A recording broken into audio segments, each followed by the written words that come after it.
마태복음 20장 29절부터 34절 한 목소리로 봉독합니다. 그들이 여리고에서 떠나갈 때에 큰 무리가 예수를 따르더라.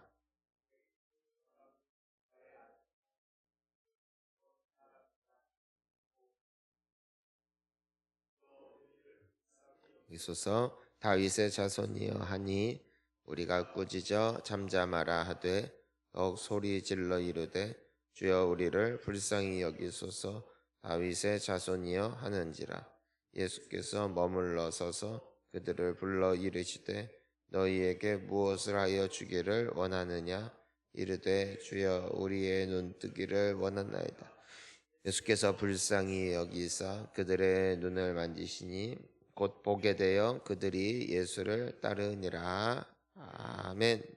할렐루야. 자, 이제 우리가 오늘 말씀을 통하여서 한 가지 기도해야 될 부분이 있습니다. 하나님, 우리가 누군가를 바라보며 부러워하는 구경꾼이 아니라 내가 그 간증의 주인공이 되게 하여 주시옵소서. 예수님의 그 행적을 보면 많은 사람들을 고치시고 살리셨습니다. 오늘날에도 예수님 정말 잘 믿고 정말 기도함으로 역전의 주인공이 된 사람들이 많이 있습니다. 여러분도 그러한 사람들이며 앞으로도 하나님께서 더 큰 은혜와 능력과 복을 주실 줄을 믿습니다. 적당히 받으면 티도 안 납니다. 적당히 받으면 세상 사람들도 만만하게 봅니다. 하지만 확실히 받으면 하나님께 영광이 되어집니다. 우리는 사람을 믿는 것이 아니라 하나님을 믿고 하나님의 능력은 오늘날도 동일하다는 사실을 우리는 굳게 믿고 오늘 새벽에 또 나온 것 아니겠습니까? 새벽에 나온 것이 우리 인생에 의미가 있는 것이 아니라 부르짖을 때 하나님의 능력의 손이 우리를 붙잡을 때 비로소 오늘 이 새벽을 깨운 것도 의미가 있는 것 아니겠습니까? 우리가 예배를 드리는 것도 하나님 앞에 내가 지킬 자리를 지키는 것이다. 이것도 의미가 있지만 정말 살아계신 주님을 만나는 예배가 되어지면 이 세상이 줄 수 없는 가장 큰 기쁨과 만족을 누릴 수 있는 현장이 바로 예배라는 사실입니다. 왜냐하면 믿는 자들이 함께 모여 예배를 드릴 때에 우리 예수님께서 함께 하기로 약속하셨기 때문입니다. 예수님이 함께 하실 때 우리에게 주어지는 특별한 변화는 바로 평강입니다. 평강이 있을지어다. 예수님께서 부활하셔서 제자들에게 나타나셨을 때 그 두려움에 떠는 제자들에게 가장 먼저 해주신 말씀이 평강이 있을지어다. 예수님은 그들을 만나 주셨고 제자들은 예수님을 보는 순간 그 수심과 걱정 가득했던 얼굴이 변하여 평안과 기쁨으로 충만했습니다. 사랑하는 성도님 여러분, 예수님을 만나는 자리에서 주님이 주시는 평강을 누리시기를 간절히 축원하는 것입니다. 그래야 살아나요. 사람은 결국에는 마음이 어떠하냐에 따라서 짜증을 부리기도 하고 용서하기도 합니다. 사람이 컨디션이 좋으면은 큰 일도 넉넉하게 넘어가지고 봐주고 또 큰 일이 있어도 그것에 대해서 크게 생각을 안 합니다. 왜 그렇습니까? 마음에 여유가 있기 때문입니다. 사람이 속에 여유가 없고 속에 남들을 배려하거나 또 그것을 품을 만한 심적인 평안함이 없으면은 만사가 귀찮고 만사가 짜증이고 만사가 불만이 되어집니다. 평강이 있기를 축복합니다. 평강이 있으면은 가정에서 여러분들은 좋은 배우자와 좋은 부모가 될 수가 있을 것입니다. 평강이 있으면 일을 하는 가운데서도 웬만한 것들 유연하게 넘길 수 있을 것입니다. 왜 그렇습니까? 이 모든 것을 아름답게 이루실 주님의 평강이 여러분들을 다스리기 때문입니다. 하나님은 반드시 그리하실 것이고 이것이 믿어지는 자가 복이 있을지어다. 믿어지는 자가 복이 있는 것입니다. 안 믿어지면은 아무리 떠들어도 그것이 위로가 되지 않죠. 자, 그 주님은 오늘도 지금 살아계시고 오늘도 동일하게 역사하시죠. 오늘 우리가 이제 보는데 큰 무리가 예수님을 따릅니다. 자, 왜 따르는가? 자, 왜 따르는가? 구경꾼입니다. 예수님이 뭘 할까? 사람들은 모여서 대화 나누기를 좋아합니다. 그 사람들은 또 사역하는 분들도 그렇고 같이 막 이런저런 얘기를 많이 합니다. 특별히 그렇게 인생에 좀 여유가 있으면 남 얘기하는 걸 좋아합니다. 어떤 일이 있었대, 저런 일이 있었대. 믿는 사람들 간에도 제가 봤을 때는 거의 비슷해 보이는 분들이 많이 있어요. 자, 그런데 이제는 뭘 보는 거냐면은 무슨 일이 있었는가 구경하는 거예요. 어떤 일이 있었대, 소문을 듣는 거예요. 예수님을 따라요. 근데 이 따르는 것이 어떤 모습이다? 구경꾼으로 뭐 하시나 뭐 하시나. 자, 여러분들 한번 생각을 해보세요. 큰 무리래요. 어느 정도 돼야 큰 무리일까? 수천 명은 되는 것 같아요. 자, 근데 이 수천 명이 되는 사람들, 이 사람들의 인생에 문제가 있는가 없는가? 예, 있습니다. 절대로 자기들의 힘으로 넘어갈 수 없는 문제들이 있습니다. 문제 없는 사람은 한 사람도 없습니다. 이들 가운데도 예수님의 치유와 또 예수님의 응답이 필요한 사람들이 많이 있습니다. 예수님을 따라다닙니다. 부지런히. 왜요? 사람들이 많이 따라다니거든요. 자기도 그 자리에 있는 거예요. 하지만 그들은 예수님의 치유와 능력의 주인공은 되지 못합니다. 왜 그렇습니까? 구경꾼이기 때문입니다. 많은 사람들이 교회를 갑니다. 왜 그렇습니까? 또 많은 사람들이 가기 때문입니다. 많은 사람들이 기도하는 자리에도 있습니다. 많은 사람들이 기도하기 때문입니다. 하지만 응답을 믿는 사람은 적습니다. 언제나 믿는 사람은 적습니다. 야고보서에 보면은 너희들이 기도할 때 의심하느냐, 응답받을 생각 마라. 두 마음을 품어 정함이 없는 자로다. 그러니까 기도하면서도 믿으면서 기도하는 사람이 적다. 이것을 꼬집는 거예요. 늘 기도해요. 연불 외우는 것처럼 늘 기도해요. 하나님, 오늘 하루 잘 지내게 해주시고 자식들도 잘 되게 해주시고 건강하게 해주시고. 기도하면서 그 기도가 정말 하나님 앞에 믿음으로 올려지는 기도인가 아니면 중언부언하는 것인가, 그건 하나님과 우리만 합니다. 여러분, 믿음이 없이 구한다면 받을 생각하지 말라 하셨어요. 왜냐하면 하나님은 믿음 없이 중언부언하는 것을 너무너무 기뻐하지 않으십니다. 믿음이 있기를 축복합니다. 믿음이 있어야 돼요. 그러니까 이 예수님을 따르는데 가니까 따라는 다니는데 믿음은 없어. 내가 그 기적의 주인공이야. 내가 그 축복의 주인공이야. 예수님이 나의 기도도 들어주실 거야. 이 믿음이 없으니까 쫄래쫄래 따라는 다니는데 주인공은 못 되는 거예요. 자, 그런데 이 큰 무리가 예수님을 따르는 가운데 우리가 30절을 보니까 맹인 두 사람이 길가에 앉아 있다가, 앞이 안 보이는 사람 둘이 앉아 있다가 예수께서 지나가신다는 소식을 들었어요. 웅성웅성했겠죠. 뭔가 사람들이 많이 있으니까 점점점 큰 무리가 오는 것을 느꼈겠죠. 근데 예수님이다. 그 소식을, 이야기를 듣자마자 이 사람들은 이 감각이 없잖아요. 보여야 이 수백 명, 수천 명의 사람, 여러분 수백 명이라도 많지요. 근데 예수님이 그 무리 중에 어디에 있는지 보이지 않는 사람들이 어떻게 합니까? 중간에 계실지, 저 끝에 계실지, 앞에 계실지 누가 알겠습니까? 근데 예수님이다라는 소식을 듣는데 이 맹인 두 사람은 무엇을 갖고 있느냐? 믿음을 갖고 있어요. 어떤 믿음입니까? 예수님은 나도 고쳐주신다. 예수님은 나도 불쌍히 여기신다. 그러니까 이때부터 뭐 했어요? 소리 질렀어요. 어디 계신지도 몰라요.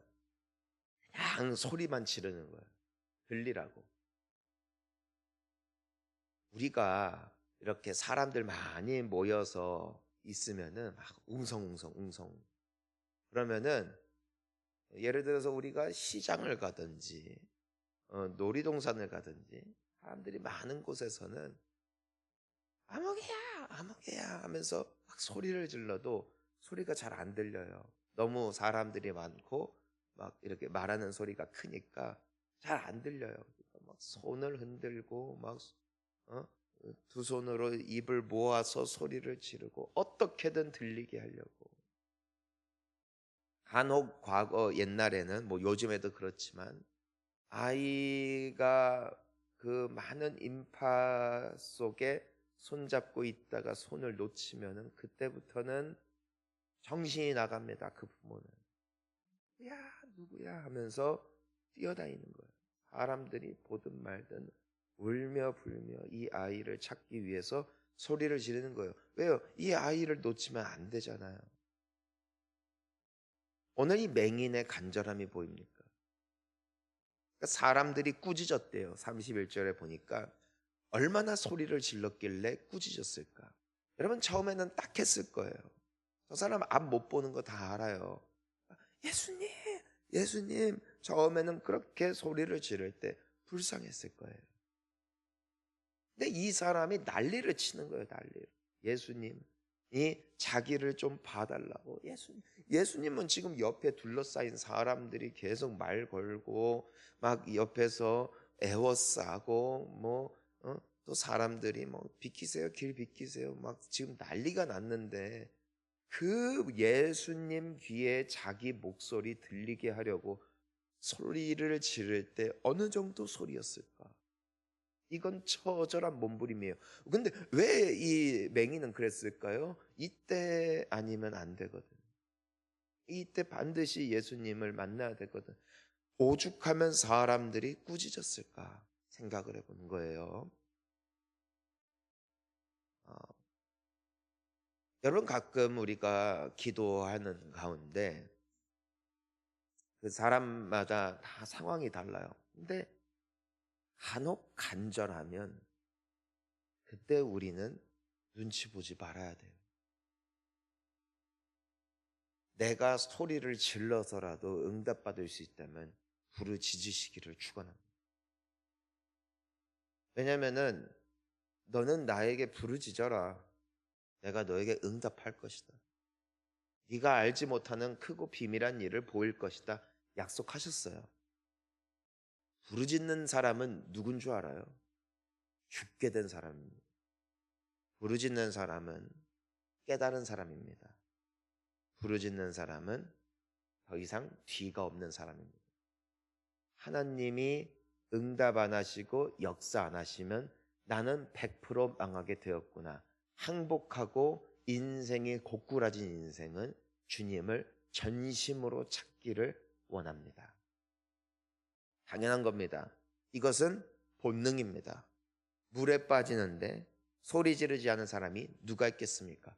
아이를 잃어버렸는데 이 아이를 찾기 위해서 동네방네 소리 지르며 그 아이의 이름을 부르며 뛰어다니지 않을 사람이 누가 있겠습니까? 우리 여기 이제 해냄부 섬기는 분들도 계시지만 간혹 이 아이들의 그 돌발 행동이 무엇입니까? 손 놓치면 뛰어가 그냥 아무데나 어딘지도 몰라 어디 갔는지도 몰라 그때부터는 전쟁이에요 전쟁 주변 사람들에게 다 그 인상 차기와 사진 뿌리고 바로 그 경찰에다가 신고 때리고 그때부터 뛰는 거예요. 어디로 갔는지도 모르고 동서남북 어디나 뛰어가는 거예요. 이 아이가 어디를 갔을까? 얘들은 그냥 노빠꾸에 막 뛰어요. 이 아이 이름을 부르면서 어떻게든 찾아내는 것이죠. 베드로가 배에서 내려 물 위를 걸을 때만 해도 예수님과 대화가 돼요. 대화가. 그런데 물에 빠지니까 그때부터는 소리를 질러요. 주여 나를 구원하소서. 근데 이게 점잖은 목소리가 아니야. 소리 질러요. 왜요? 죽게 됐거든요. 이 맹인들의 마음 말입니다. 죽게 됐으니 보지 못하게 됐으니 나를 살려주실 분은 당신밖에 없습니다. 그때부터 눈치 보지 않고 달려갑니다. 여러분, 우리가 매일 그럴 수는 없을 겁니다. 왜냐하면 우리 인생에 매번 죽을 만한 상황들이 있는 건 아니기 때문입니다. 하지만 정말 내가 응답받아야만 할 중요하고도 선명한 기도 제목이 있다면 그때는 승부수를 띄워야 됩니다. 죽을 만큼 붙들어야 됩니다. 죽을 만큼 부르짖어 봐야 됩니다. 그러면 응답하시더라. 32절을 보니까 예수님이 머물러 서서 그들을 불렀어요.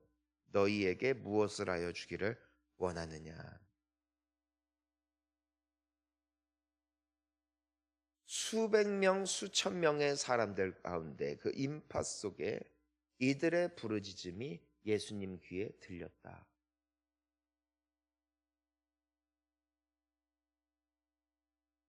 예수님은 그들의 중심을 보십니다. 간절함을 보십니다. 여러분, 요즘에도 그렇죠. 정말 내가 정말 이 사람 밑에서 일하고 싶다 하면 가서 그 사람 앞에 지금도 무릎 꿇습니다.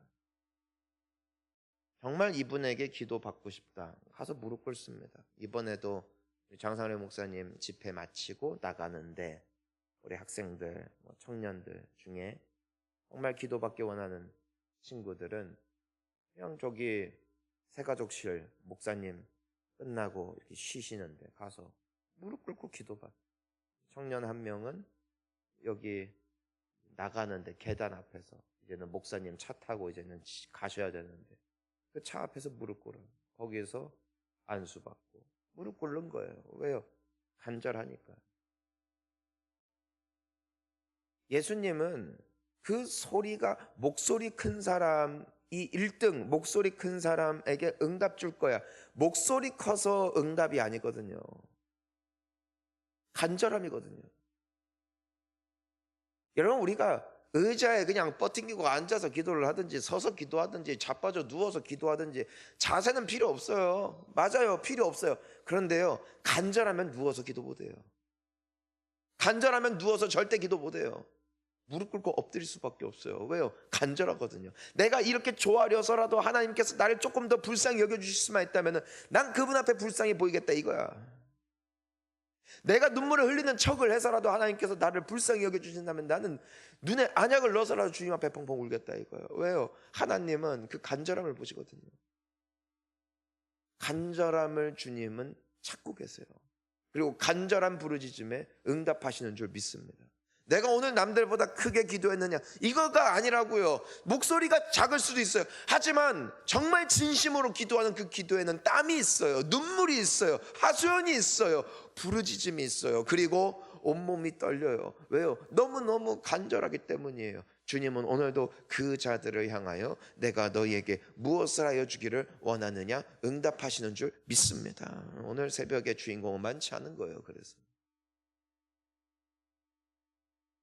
우리는 예수님을 따르는 사람들, 하지만 우리에게 필요한 자세는 이 맹인들입니다. 간절한 말입니다. 그저 부르짖는 그냥 주여 주여, 의미 없는 주여 주여, 이딴 기도는 아무런 응답도 없는 거예요. 간절함이 없다면 말입니다. 습관의 부르짖음이 아닌, 습관의 묵상도 아닌, 오늘도 나의 기도를 들으실 수 있는 주님 앞에 간절한 믿음이 우리 모두에게 회복될 수 있기를 축원하는 것입니다. 그러니까 주님께 말하잖아요. 눈뜨기 원합니다. 34절 마지막으로 읽습니다. 예수께서 불쌍히 여기사 그들의 눈을 만지시니 곧 보게 되어 그들이 예수를 따르니라. 아멘. 자, 보세요. 불쌍히 여기셨대요. 기도 응답받는 길은 하나예요. 아무리요 바리새인처럼 기도문 깔끔해도요 불쌍히 여기지 않으시면 응답 없어요. 아무리 소리 질러도요 시끄럽기만 하면은 응답이 없어요. 여러분, 우리가 살면서 도와주고 싶은 사람 있죠? 좀 불쌍해. 얘는 이상하게 짠해. 나랑 피 한 방울 안 섞였는데 보면은 뭔가 안쓰러워. 뭔가 어깨도 좀 처져 있고 뭔가 힘도 없고 그러면서도 정말 너무 겸손하고 또 교만하지 않아서 좀 한 번만 도와주세요 하고서 예, 여러분 같은 상황이라도 그 사람에게 보여지는 어떤 자세나 태도에 따라 반응이 다르잖아요. 똑같이 사고가 났어도 내려서 "아유, 죄송해요. 어떻게 하면 좋습니까? 진짜 제가 너무 큰 죽을 죄를 지었네요." 하면서 막 고개를 이렇게 조아리면은요. 웬만하면 좀 악한 사람 아니고는 아예 작정하고 이거 보험금 뜯어내야겠다 이런 사람 아니고서는 괜찮아요. 그냥 이거 빨리 그냥 이렇게 처리하고 어떤 조금 여유 있는 분들은 아유 괜찮 가세요. 그냥 이렇게 해요. 내려서 아씨 왜 운전을 그따구로 해요 하면은 어떻게 해요? 그냥 없던 마음도 살아나가지고 어떻게든 이 자식 한번 이번에 잘 걸렸다. 잘 걸렸다.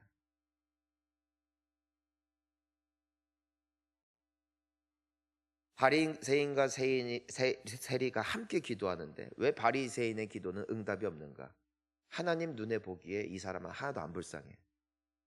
주님 난 11조 하고요. 예배도 드렸습니다. 주님 이렇게 잘 되게 해주셔서 너무 감사합니다 하면서 뭔가 맞는 말도 하고 기도도 길게 하는데 이쁘지가 않아. 불쌍하지도 않아. 응답이 없어요. 근데 세리는 부족함이 많지만 하나님 앞에 나아갔을 때 어떻게 불쌍히 여김을 받는 자세가 그렇게 돼 있어. 고개를 막 숙이면 죄송합니다. 나를 용서해. 내가 죄인임에 나 좀 용서해 주십시오. 하나님 앞에 간절하게 기도하니까 그날 하나님이 그 세리의 기도를 응답하셨다. 같은 죄인이어도요. 하나님이 버리는 사람이 있고 받으시는 사람이 있어요. 죄인이니까 받으신 게 아니에요. 죄인임에도 주님 앞에 그 낮은 자의 모습으로 전심으로 나아갈 때 주님은 오늘도 모든 이들에게 기회를 주시고 불쌍히 여기시는 주님이신 줄 믿습니다. 새벽에 나왔어도 불쌍히 여김 받아. 넌 참 그래. 너 얼마나 힘드냐.